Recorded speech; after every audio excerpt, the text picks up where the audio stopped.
Item ಯಾವುದೇ ಇರಲಿ try ಮಾಡಿ ಆಚಿ ಚಿಕನ್ ಮಸಾಲಾ. ದಾವಣಗೆರೆ ಉಪಚುನಾವಣಾ ದಂಗಲ್ನಲ್ಲಿ ಮುನಿಸು ಕಡಿಮೆ ಆಗಿಲ್ಲ.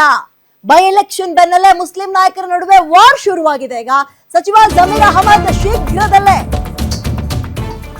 ತಮ್ಮ ಸಚಿವ ಸ್ಥಾನವನ್ನು ಕೈ ಬಿಡಬೇಕಾದ ಪರಿಸ್ಥಿತಿ ಬರುತ್ತಾ? ಹೈಕಮಾಂಡ್ ಅವರಿಗೆ ಶಾಕ್ ಕೊಡುತ್ತಾ? ಸಂಪುಟ ವಿಸ್ತರಣೆ ಅಂತ ಟೈಮ್ ಬಂದಾಗ ಜಮೀರ್ ಅಹಮದ್ ಅವ್ರನ್ನ ಕೈ ಬಿಟ್ಬಿಡ್ತಾರಾ? ಅವ್ರ ಕುರ್ಚಿ ಕಿತ್ಕತಾರಾ?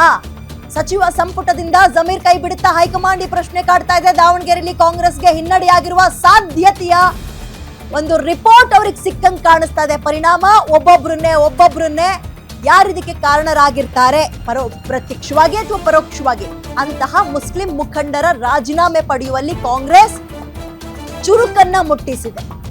ಇಬ್ರಾಗಿದೆ. ಈಗ ಮುಂದಕ್ಕೆ ಯಾರು? ಜಮೀರ್ ಅಹಮದ್ ಅವರ ಯಾರದ್ದೋ ಒತ್ತಡಕ್ಕೆ ಮಣಿದು ಈ ನಿರ್ಧಾರಕ್ಕೆ ಮುಂದಾದ್ರೆ ಹಾಗಾದ್ರೆ ಮುಂದಕ್ಕೆ ಕಾಂಗ್ರೆಸ್ನ ಕಥೆ ಏನಾಗ್ಬೋದು?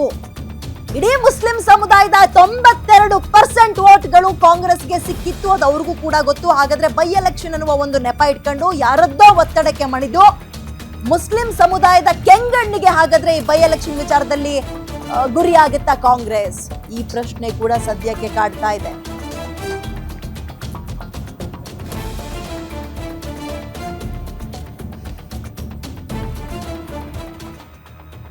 ಏನೋ ದಾವಣಗೆರೆ ಉಪಸಮರದ ಬೆನ್ನಲ್ಲೇ ಜಮೀರ್ಗೆ ಸಂಕಷ್ಟ ಅಂತ ಇದ್ದಾರೆ.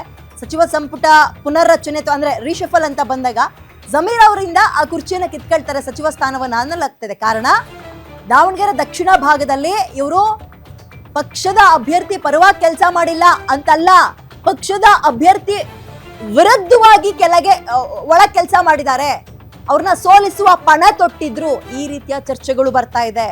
ಅಂಡ್ ಕಾಂಗ್ರೆಸ್ಗೆ ಸಿಕ್ಕಿರುವಂತಹ ರಿಪೋರ್ಟ್ ಕೂಡ ಇದನ್ನೇ ಹೇಳ್ತಾ ಇದೆ ಅಂತ ಹೇಳ್ತಾ ಇದ್ದಾರೆ ಮೂಲಗಳ ಮಾಹಿತಿ ಪ್ರಕಾರ. ಹೆಂಗಿರುವಾಗ ಇಲ್ಲಿ ಯಾರು ಗೆದ್ರು?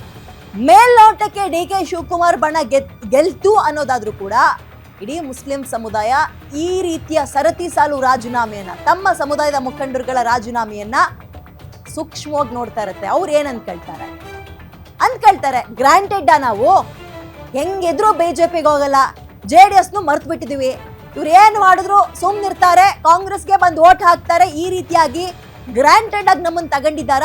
ಈ ಪ್ರಶ್ನೆ ಕೇಳ್ಬಿಟ್ರೆ ಕಾಂಗ್ರೆಸ್ ಇಕ್ಕಟ್ಟಿಗೆ ಸಿಕ್ಕಾಕೊಳ್ಳುತ್ತೆ. ದಾವಣಗೆರೆ ಬೈ ಎಲೆಕ್ಷನ್ ಬೆನ್ನಲ್ಲೇ ಜಮೀರ್ಗೆ ಸಂಕಷ್ಟ. ಮುಸ್ಲಿಮರಿಗೆ ಟಿಕೆಟ್ ಸಿಗದೇ ಇದ್ದಿದ್ದಕ್ಕೆ ಸಚಿವ ಜಮೀರ್ ಸಿಡ್ದೆದ್ದಿದ್ರು.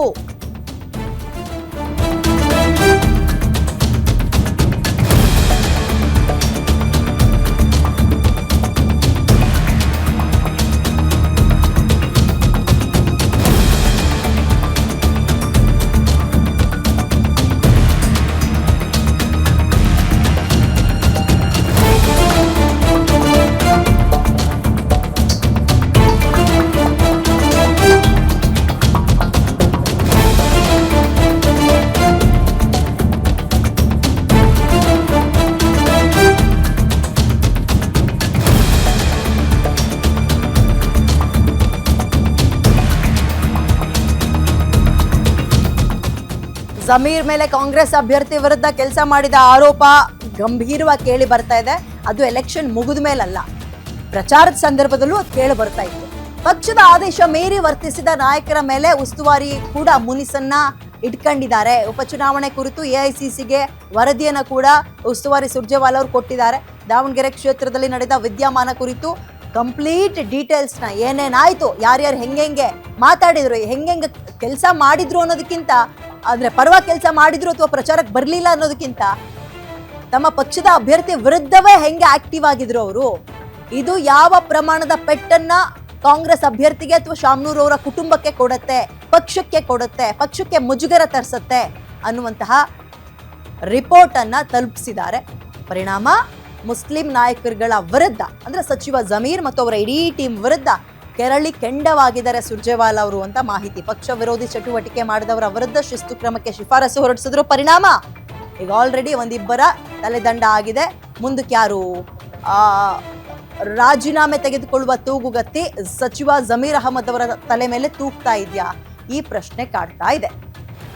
ಇವೆಲ್ಲವನ್ನ ಅಬ್ಸರ್ವ್ ಮಾಡ್ತಾ ಇದ್ದೀವಿ. ಓಕೆ, ಈಗ AICCಗೆ ಸುರ್ಜೇವಾಲಾ ಅವರು ಕೊಟ್ಟಿರುವ ರಿಪೋರ್ಟ್ ದಾವಣಗೆರೆ ದಕ್ಷಿಣ ಭಾಗಕ್ಕೆ ಸಂಬಂಧಪಟ್ಟಂತೆ ಏನಿದೆ ಅಂತ ನೋಡೋಣ. ನೋಡಿ, ನಾಮಪತ್ರ ವಾಪಸ್ ಪಡಿಬೇಕೋ ಬೇಡವೋ ಅನ್ನೋ ಗೊಂದಲಕ್ಕೆ ಸಾದಿಕ್ ಅವ್ರು ಸಿಲುಕಿದ್ರು. ಕೊನೆ ತನಕ ಕೂಡ ನಿಂತ್ಕೊಂಡಿದ್ರು ಅವರು.